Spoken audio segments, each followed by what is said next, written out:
Si, ça c'est très bien, très très bonne idée. Ça c'est pas mal déjà, c'est un peu plus personnel. Ça aussi c'est très intéressant. Ouais, pas mal du tout. Là ça me donne des idées, vraiment. Vraiment, là c'est vraiment intéressant. Savez-vous quel est le plus difficile quand on veut tourner un reportage vidéo? Eh oui, trouver des sujets, trouver des angles. Vous avez un sujet à traiter, mais les idées ne viennent pas. Et alors se dresse devant vous un ennemi terrible et terrifiant, le syndrome de la page blanche.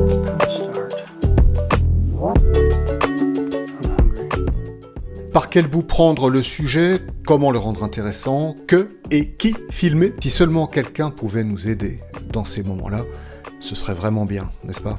Eh bien, ce quelqu'un existe et vous le connaissez déjà, il s'appelle ChatGPT. Et je vais vous donner les bons mots pour faire de ChatGPT votre nouvel assistant vidéo.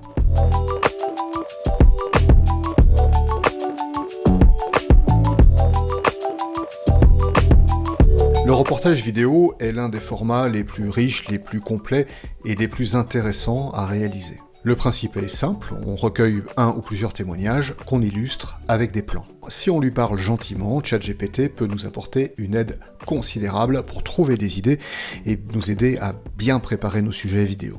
Car la machine est plutôt douée pour ça, et oui, trouver des idées, et les journalistes d'ailleurs ont bien identifié cette opportunité. Selon un sondage réalisé auprès d'une 50aine de journalistes, le lien est en commentaire, la moitié des répondants disent attendre de l'intelligence artificielle des idées de sujets et d'angles. Pour obtenir ces idées, il faut ce qu'on appelle un bon prompt.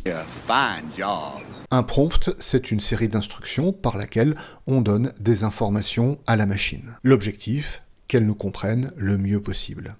Je me suis posé la question, quel prompt créer pour que je puisse en un copier-coller demander à la machine de me proposer un plan de reportage complet, riche, singulier et qui serait différent pour chaque nouveau sujet que je proposerais. Cela m'a pris quelques heures pour affiner ce prompt car j'avais deux objectifs. Premier objectif, amener la machine à suggérer des questions d'interview réellement intéressantes. J'ai cherché une formule qui permette à la machine de me proposer des questions qui soient dans le registre du ressenti, des sentiments, par exemple la peur, la fierté, l'envie, etc. Et pour aller plus loin, j'ai demandé à la machine d'inventer des prénoms fictifs, des métiers fictifs, et de mettre ces personnes dans des situations dans lesquelles elles pourraient apporter tel ou tel type de réponse. Alors tout cela est fictif, bien entendu, mais vous allez voir que ça a de l'importance parce que ça va nous permettre à nous de nous projeter dans une situation réelle. Deuxième objectif, faire en sorte que la machine me propose directement des plans vidéo à réaliser, des plans pour illustrer le propos. Là encore, quand on ne sait pas tourner, quand on n'a pas l'habitude, quand on n'a pas encore l'expérience, on a tendance à faire des plans un peu plan-plan. Super, maintenant ne regarde surtout pas la caméra. Hein? Non! Oh, mince! C'est la raison pour laquelle j'ai demandé à ChatGPT, dans le prompt, pour chaque angle qu'elle me suggère, de me proposer 7 plans vidéo différents. 7 plans qui soient compatibles entre eux, qui puissent s'articuler et dont la valeur varie pour donner du relief à mon image. Je lui ai demandé de me donner des indications de forme, de couleur et de faire le tout avec un vocabulaire de cinéma pour exprimer les différents types de cadrage, plan d'ensemble, plan moyen, plan américain, gros plan, etc. Enfin, je lui ai demandé de me donner des conseils de lieu de tournage.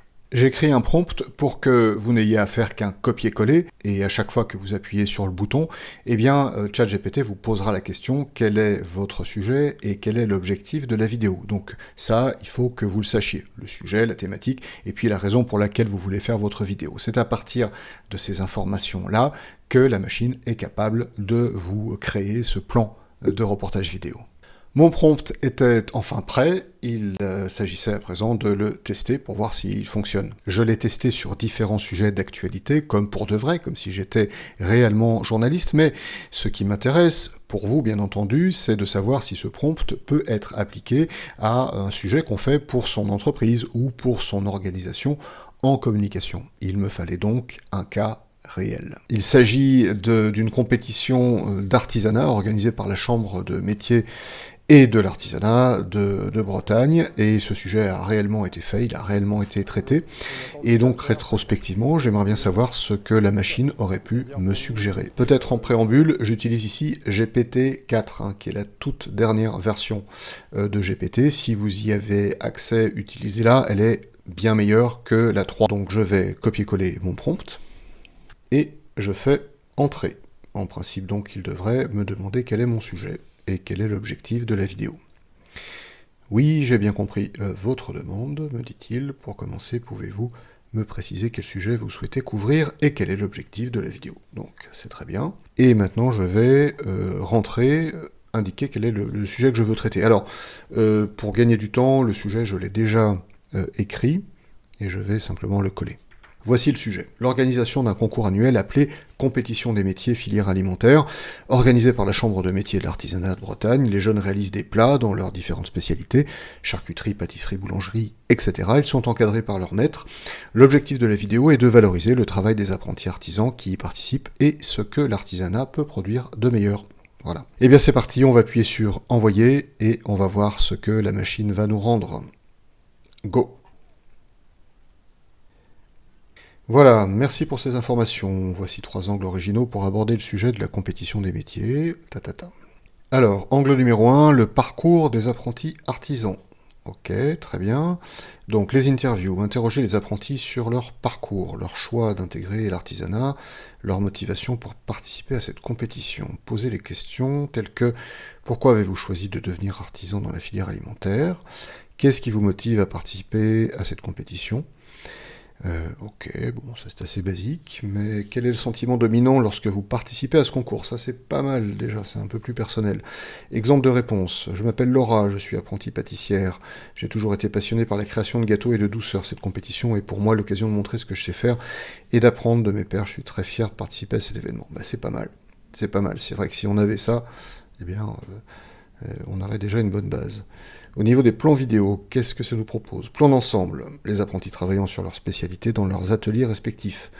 Ok, plan rapproché, les mains d'un apprenti préparant un plat. Ok, plan américain, un apprenti présentant fièrement son plat terminé. Plan moyen, un apprenti et son maître travaillant ensemble sur une technique. Gros plan sur les visages concentrés des apprentis, ça c'est très bien, très très bonne idée. Les apprentis discutant ensemble et échangeant des conseils, les maîtres observant et guidant leurs apprentis. Ok, donc c'est voilà, des plans qui sont très, très indicatifs. Ça demande un peu, après, d'adaptation au terrain et d'imagination, mais en tout cas, on a des bonnes idées ici. Donc voilà pour l'angle 1, le parcours des apprentis artisans. Ok, on va continuer un petit peu plus loin. L'angle 2, l'impact de la compétition sur la vie locale. Alors, demandez aux habitants locaux et aux commerçants du secteur alimentaire ce qu'ils pensent de cette compétition et comment elle influence leur vie quotidienne. Que pensez-vous de cette compétition, de son influence sur la région?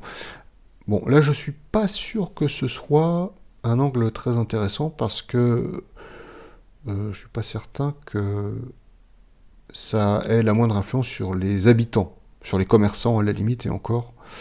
Comment cette compétition met-elle en valeur le savoir-faire local? Ouais, alors c'est pas tellement local parce que c'est régional, donc l'angle 2 il est un peu à côté de la plaque. Mais donc on va le passer. Et on va aller directement à l'angle 3. Il s'est arrêté, je vais lui demander de continuer. Alors, l'angle 3. Le rôle des maîtres artisans dans la formation des apprentis. Ok, ça c'est pas mal. Interview, interroger les maîtres artisans sur leur rôle dans la formation des apprentis et de leur expérience de compétition. Poser des questions telles que, en tant que maître artisan, comment accompagnez-vous vos apprentis dans cette compétition? Bon, ok, question technique, mais pourquoi pas. Quelle est la principale leçon que vous souhaitez transmettre à vos apprentis? Là, c'est plus intéressant. Là, on a une vraie valeur ajoutée qui fait appel au ressenti, à l'expérience et à l'humain. Donc, la question est vraiment, vraiment bien. Comment cette compétition vous aide-t-elle à développer les compétences de vos apprentis? Intéressant aussi, sur le sens de la compétition. Exemple de réponse. Je m'appelle Eric, je suis maître boulanger. Mon rôle dans cette compétition est de guider mes apprentis pour qu'ils donnent le meilleur d'eux-mêmes. Je souhaite leur transmettre l'importance du travail bien fait et de la créativité. Cette compétition leur permet de se surpasser et d'apprendre de nouvelles techniques. Mais ben c'est bien, c'est bien, c'est bien. Ok, plan vidéo, plan d'ensemble, les maîtres artisans encadrant leurs apprentis. donnant des conseils à un apprenti, corrigeant une technique, ouais, on peut avoir un geste corrigé avec une main qui reprend l'outil, très bien, un gros plan maître artisan expliquant une astuce à un apprenti, ça c'est un peu vague, je voudrais avoir davantage d'informations sur le gros plan en question. Les maîtres artisans observant attentivement la compétition, oui. Un maître artisan félicitant son apprenti, ok, donc très bien. Un maître artisan et son apprenti échangeant des idées sur un plat. Alors, c'est bien, on voit un peu la limite quand même là, ci, de la machine. Par exemple, quand elle dit un maître artisan félicitant son apprenti après une réussite, moi j'aimerais bien que la machine puisse me dire un plan où le maître artisan serre la main de l'apprenti en le regardant droit dans les yeux, et puis on aurait un plan sur les yeux, et puis un plan sur la main, ou une tape sur l'épaule, ou la remise d'un diplôme avec un grand sourire, ou quelque chose de plus concret pour que ça nous aide encore plus. Bon, c'est déjà pas mal, et je pense que à ce stade-là, là, l'intelligence artificielle nous permet déjà, et c'est l'objectif, de sortir de l'ornière, de la page blanche, et de nous permettre de partir en tournage avec des questions. Les questions sont pas mal, il y a des questions vraiment intéressantes, et puis des idées de plans. Et avec ça, déjà, on a un résultat qui est correct. C'est basique, mais c'est très correct, c'est très propre. Allez, on va le relancer un petit peu, on va lui demander d'autres angles. Propose-moi 3 autres angles. On va voir ce qu'il nous dit. Voici 3 autres angles pour aborder le sujet, Alors, angle 4, l'innovation et la créativité dans l'artisanat alimentaire. Interview, interroger les apprentis et les maîtres artisans sur l'importance de l'innovation et la créativité dans leur métier. C'est pas mal ça, poser des questions telles que comment intégrez-vous l'innovation? Oui. Quelle est la création la plus originale que vous ayez réalisée? Ok, c'est pas mal aussi. Comment la compétition vous pousse-t-elle à explorer de nouvelles idées et de nouvelles techniques? Ça aussi c'est très intéressant, sur l'intérêt de la compétition, comment ça vous pousse dans vos retranchements, comment ça vous permet d'avancer. Donc là, on est pas mal au niveau des questions. Exemple de réponse, je m'appelle Thomas, je suis apprenti charcutier. Pour moi, l'innovation consiste à revisiter les recettes traditionnelles avec des ingrédients locaux. Ouais, pas mal du tout. Dans cette compétition, j'ai créé une terrine de légumes de saison et de fruits de mer qui a été très appréciée. Alors là, la machine invente, on ne sait pas du tout si c'est faisable, mais c'est pas grave. Ça nous donne une idée. Ça nous donne une idée et de la question comment est-ce que tu innoves et comment tu innoves. Est-ce que ça passe par des outils? Est-ce que ça passe par des ingrédients? Est-ce que ça passe par un savoir-faire? Est-ce que ça passe par revisiter l'histoire de la cuisine? Donc là, ça me donne des idées. Vraiment. Là, c'est vraiment intéressant. Plan vidéo. Les apprentis et les maîtres artisans travaillent sur des créations innovantes. Bon, ok, un apprenti présente sa création originale.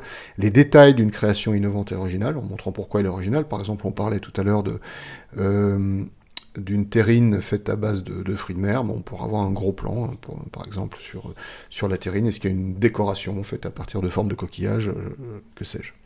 Les apprentis échangeant des idées et des astuces entre eux, les maîtres artisans partageant leur expérience en matière d'innovation, les membres du jury dégustant et commentant des créations originales. Donc c'est pas mal cet angle 4, moi je l'aime bien. Il y a vraiment quelque chose à faire.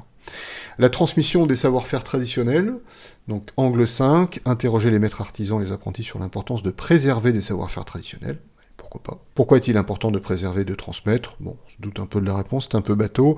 Quelle est la technique traditionnelle que vous préférez utiliser dans votre métier? Voilà, ça c'est intéressant, ça c'est concret, super question.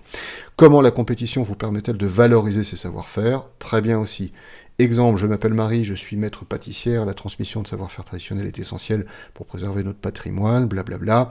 J'enseigne à mes apprentis des techniques ancestrales, comme le feuilletage, qui fait la renommée de notre région. Pareil, c'est fictif, on ne sait pas si c'est vrai, c'est pas grave, quand vous serez sur le terrain et que vous ferez le reportage, vous aurez le réflexe de poser la question de cette technique ancestrale qui est transmise et d'aller la filmer ensuite avec les gros plans, les outils traditionnels utilisés par les artisans, plan moyen, un maître artisan enseignant une technique traditionnelle à son apprenti.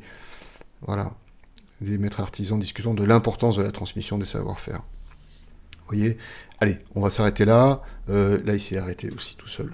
Ça veut dire qu'il veut se reposer. Je vais quand même lui demander de continuer, juste pour jeter un petit regard rapide sur l'angle 6. L'importance du terroir et des produits locaux. Ok, voilà, on peut supposer ensuite ce qu'il va nous dire. Vous voyez, donc, c'est pas parfait, mais c'est déjà vraiment bien, surtout quand on débute en vidéo, parce que c'est à vous que je m'adresse, vous qui débutez en vidéo, ça vous donne plein d'idées, ça vous donne des questions, ça vous donne des idées de plans, vous partez pas les mains vides, et vous allez repartir, vous allez revenir avec de belles interviews, et plein de beaux plans d'illustration pour réaliser vos reportages. Voilà, dans cette vidéo, je vous ai montré l'utilisation de ce prompt pour un cas particulier.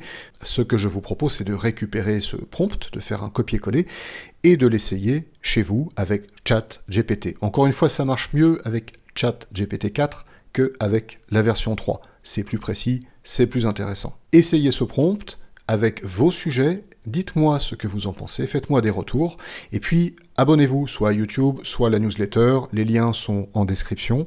Pourquoi ? Parce que ce prompt, je vais le mettre à jour régulièrement, et j'essaierai de l'améliorer au fil de l'eau, donc vous pourrez en bénéficier. Et sinon, inscrivez-vous à la prochaine session de formation pour que nous travaillions ensemble, pour de vrai, sur vos sujets. Les prochaines sessions sont indiquées en description. Allez, ciao!